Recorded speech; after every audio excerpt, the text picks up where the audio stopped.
দেখুন, ভারত ৯টি জায়গাতে হামলা চালিয়েছে, যেটা স্পষ্ট করে দেয়া হয়েছে সাংবাদিক বৈঠকে। আর তার মধ্যে অন্যতম হলো বাহওয়ালপুর, যেখানে জৈশ-ই মোহাম্মদের ঘাঁটি রয়েছে এবং সেখান থেকেই মূলত জঙ্গিদের প্রশিক্ষণ দেয়া হয়, সেটা আরও একবার স্পষ্ট করা হয়েছে ভারতের তরফ থেকে। আরও একবার আপনাদেরকে জানিয়ে রাখতে চাই, বাহওয়ালপুরে জৈশ-ই মোহাম্মদের সদর দপ্তর রয়েছে এবং সেখান থেকেই জঙ্গিদের প্রশিক্ষণ দেয়া হয়। এবং মার্কাজ সুবহান আল্লাহর বর্তমান যে অবস্থা হামলার পর, সেটা আপনারা স্ক্রিনে দেখতে পাচ্ছেন। ভেঙে কার্যত গুড়িয়ে দেওয়া হয়েছে সেই জায়গা, একটা ধ্বংসস্তূপে পরিণত হয়েছে সেই জায়গা, সেটা আমরা দেখাচ্ছি আপনাদের এই মুহূর্তে স্ক্রিনে। এবং সেখানে মূলত মাসুদ আজহারের হেডকোয়ার্টার এবং তার টাকাতেই জঙ্গিদের প্রশিক্ষণ দেওয়া হতো। তবে হামলার পরে ঠিক কী অবস্থা হয়েছে সেখানকার, সেই ছবি আপনারা এই মুহূর্তে স্ক্রিনে দেখতে পাচ্ছেন। বাহওয়ালপুরে জৈশ-ই মোহাম্মদের সদর দপ্তর মার্কাজ সুবহান আল্লাহর বর্তমান অবস্থা, এখানেই মূলত জঙ্গিদের প্রশিক্ষণ দেওয়া হতো কিভাবে তারা হামলা চালাবে, হামলা চালানোর পর কোন পথে তারা সেফলি সেখান থেকে বেরিয়ে আসবে, কিভাবে তারা অন্যদের উপরে হামলা চালাবে নিজেদেরকে গোপন রেখে, মূলত সেখানেই প্রশিক্ষণ চলত। এবং ভারতীয় সেনা যে বেছে বেছে হামলা চালিয়েছে এবং যে অপারেশন সিন্দুর, মূলত জঙ্গি ঘাঁটিগুলোতে হামলা চালানো হয়েছে, তার মধ্যে একটা ছবি এই মুহূর্তে আপনারা দেখতে পাচ্ছেন। এবং হামলার পর সেখানকার অবস্থা কার্যত ধ্বংসস্তূপে পরিণত হয়েছে, সেই ছবিটা আমরা এই মুহূর্তে স্ক্রিনে দেখাচ্ছি। তবে এই বিষয়ে আরেকটু বিস্তারিত আপডেটের জন্য আমরা নিউজ রুমে কথা বলবো আমাদের প্রতিনিধি সঞ্জু সুরের জন্য। সঞ্জু সুরের সঙ্গে। সঞ্জু, এই মুহূর্তে যে ছবিটা আমরা দেখাচ্ছি, কার্যত একটা ধ্বংসস্তূপে পরিণত হয়েছে একটা জঙ্গি ঘাঁটি, বাহওয়ালপুরের অত্যন্ত একটা প্রশিক্ষণপ্রাপ্ত জঙ্গি ঘাঁটি আমরা বলতে পারি। কি আপডেট পাচ্ছি?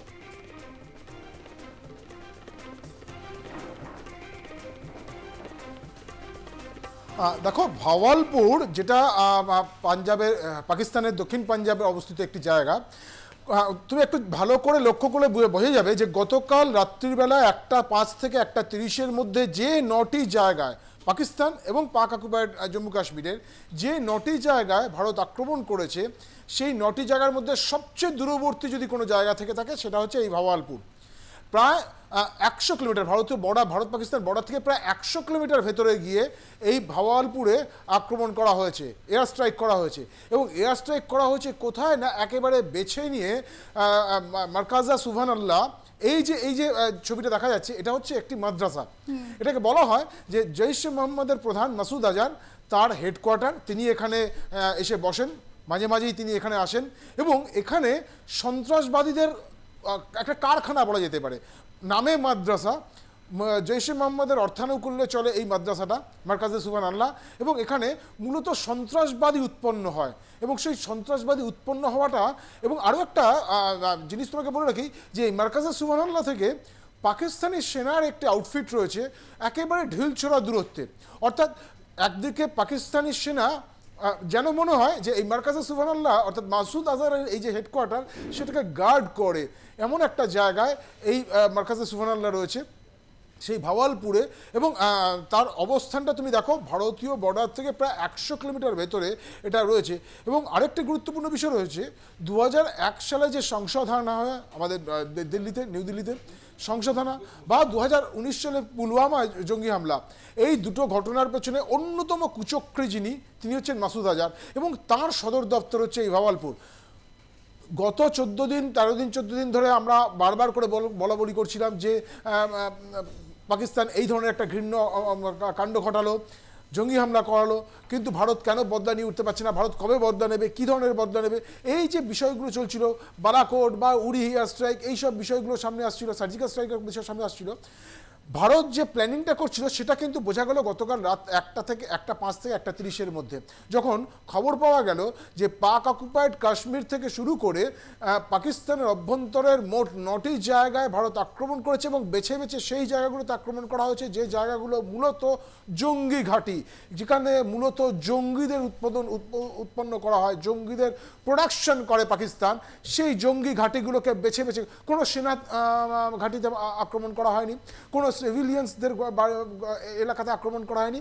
আক্রমণ করা হচ্ছে সেই জায়গাগুলো যেখানে প্রকাশ্যে এবং গোপনে জঙ্গি উৎপাদন করা হয়, সেই জায়গাগুলোতে আক্রমণ করা হয়েছে। এবং তার মধ্যে অন্যতম গুরুত্বপূর্ণ, সারা যদি পুরো পাকিস্তানের হিসাবটা দেখা যায় তাহলে বলা যেতে পারে যে এই মার্কাজে সুবহানাল্লাহ হচ্ছে পাকিস্তানের জঙ্গি উৎপাদন কারখানার অন্যতম বড় একটি ঘাঁটি, যেখানে আমি আবার বলছি যে যেখানে শুধু এবং শুধুমাত্র মাদ্রাসার ছদ্মনামে সন্ত্রাসবাদীদের তৈরি করা হয়, সেখানটা কিন্তু ভেঙে গুড়িয়ে দিয়েছে ভারতীয় সেনা। এবং এই যে অপারেশন সিঁদুর, সেই অপারেশন সিঁদুরের মাধ্যমে পেহেলগাঁও জঙ্গি হামলার ঘটনার বদলা আরও এরপরে হবে কিনা সেটাও কিন্তু সময় বলবে। কিন্তু যখন সকলে একটা প্রশ্নপত্রের সামনে এসে দাঁড়িয়েছিল, বুধবার দিন মকড্রিল হবে, সারা দেশ জুড়ে মকড্রিল হবে, 244টি ডিস্ট্রিক্টে মকড্রিল হবে, সেই সময় প্রশ্নপত্রের অন্য একটি প্রশ্ন পাকিস্তানের কাছে জন্য প্রস্তুত করা হচ্ছিল।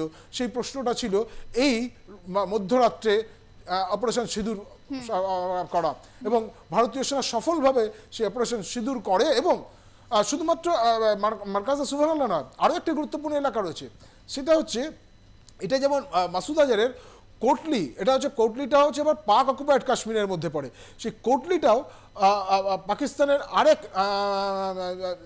জঙ্গি আউটফিট, তাদের সদর দপ্তর। ফলে এই যে দুটো দপ্তরকে আলাদা করে বেছে নেওয়া, এটা কিন্তু স্ট্র্যাটেজিক্যালি ভারতের খুব গুরুত্বপূর্ণ একটা স্ট্রাইক বলা যেতে পারে। এবং শুধুমাত্র এতে থেমে থাকবে না এটা নিশ্চিত করে বলা যায়, আগামী দিনে হয়তো এই ধরনের আরও বেশ কিছু আক্রমণ পাকিস্তানের নির্দিষ্ট করে পাকিস্তানের ঘাঁটিতে এবং সেই জঙ্গি ঘাঁটিগুলোতে করা হবে।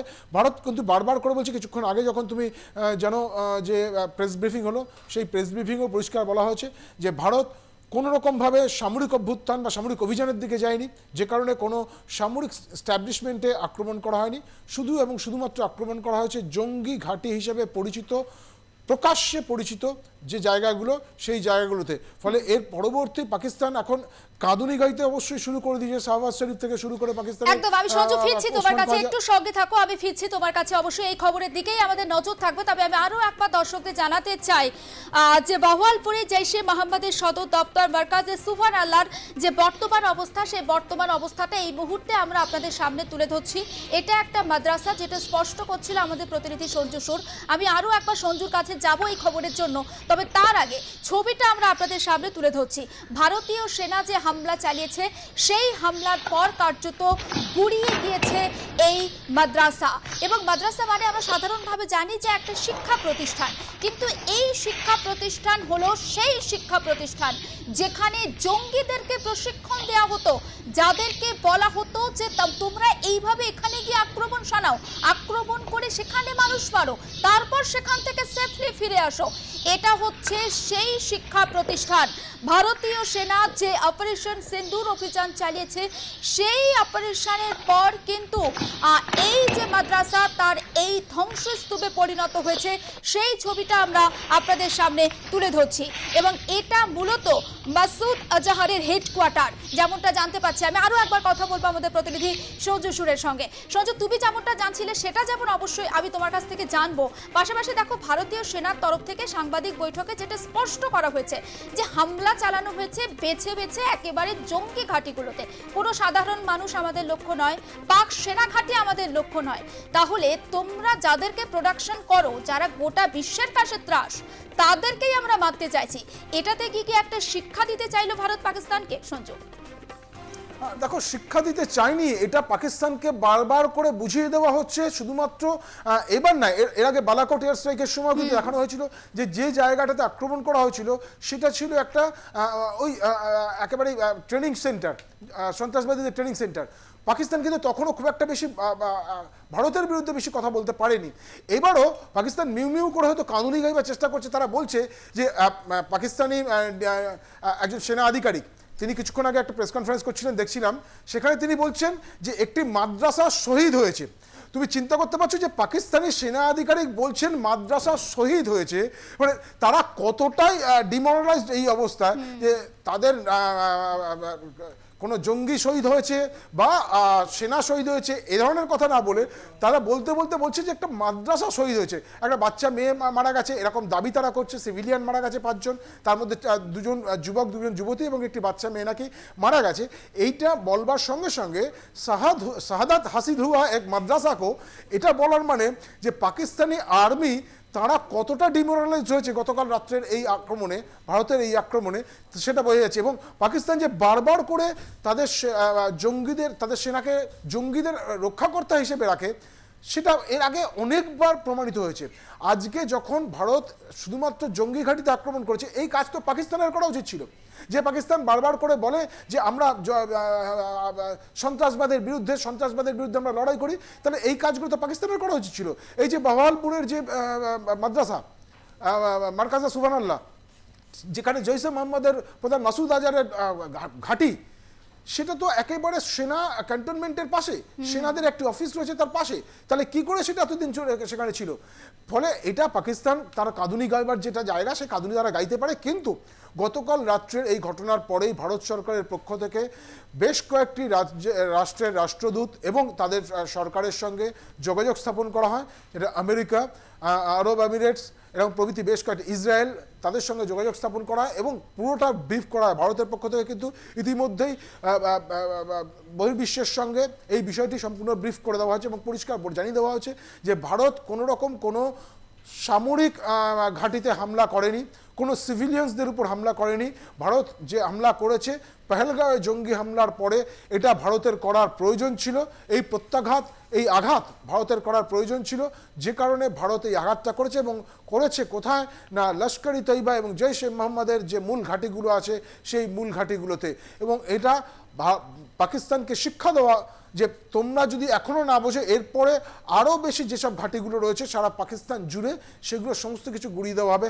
আমরা যদি ভারত থেকে শুরু করে, ভারতীয় বর্ডার থেকে শুরু করে 100 কিলোমিটার গিয়ে ভাওয়ালপুরে এই আক্রমণ করতে পারি, অন্যান্যগুলো 30-35-16 কিলোমিটার বা 20 কিলোমিটারের মধ্যে, কিন্তু ভাওয়ালপুর এতটাই দূরবর্তী জায়গা যে যেখানে এয়ার স্ট্রাইক করার ভিতর আগে অন্তত 10 বার ভাবার প্রয়োজন ছিল। সেটা ভেবে নিয়ে ভারত অতটা দূরে গিয়ে এই মারকাজা সুবহানাল্লাহতে অ্যাটাক করে তাকে ধ্বংসস্তূপে পরিণত করে দিয়ে আসতে পারলো। ফলে পাকিস্তানের কোনো অংশ আর সুরক্ষিত নয়, অন্তত জঙ্গি ঘাঁটিগুলো কোনোভাবেই সুরক্ষিত নয় ভারতের আক্রমণের সামনে থেকে। ফলে পাকিস্তানের এটা বোঝা উচিত, কাঁদুনি না আগে বহির্বিশ্বের সামনে কাঁদুনি গাইবার প্রয়োজন নেই। তারা যদি তাদের নিজেদের দেশটাকে নিজেদের দেশের মানুষের জন্য সুরক্ষিত রাখতে পারে, তাহলেই সারা পৃথিবী সুরক্ষিত থাকবে। আদারওয়াইজ এই টেরোরিস্ট উৎপাদনকারী একটি দেশ, টেরোরিস্ট স্থান, যার নাম পাকিস্তান না হয়ে টেরোরিস্ট স্থান হওয়া উচিত, সেই টেরোরিস্ট স্থানের আগামী দিনের ভবিষ্যৎ ইতিমধ্যেই তারা 4 টুকরো হওয়ার দিকে এগিয়ে যাচ্ছে। উত্তরে বালুচিস্তান থেকে দক্ষিণে সিন্ধ প্রদেশ, সবাই আলাদা হয়ে যেতে চাইছে পাকিস্তান থেকে। আলটিমেটলি টেরোরিস্ট স্থানটা ভেঙে গিয়ে এই 4-5টা দেশে ভাগ হয়ে যাবে যদি এইভাবে তারা পাকিস্তান চলতে থাকে। তো একদম তাই, একদম। নজর থাক সঞ্জু, আপাতত তোমাকে ধন্যবাদ। এবং সেই ছবিটা আমি আরো একবার একটু দর্শকদের দেখাতে চাই। ভারতীয় সেনার হামলার পর যে ছবিটা এই মুহূর্তে আপনারা স্ক্রিনে দেখতে পাচ্ছেন, মারকাজে সুবহানাল্লাহ, এটা একটা মাদ্রাসা।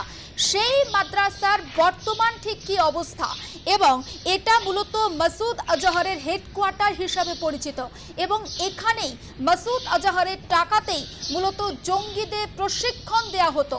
ভারতীয় সেনা তারা যে অপারেশন সিন্দুর চালিয়েছে মধ্যরাতে, তারপর যে একেবারে ভেঙে গুড়িয়ে দেওয়া হয়েছে সেই মাদ্রাসা, ধ্বংসস্তূপে পরিণত হয়েছে, সেই ছবিটা দেখতে পাচ্ছেন।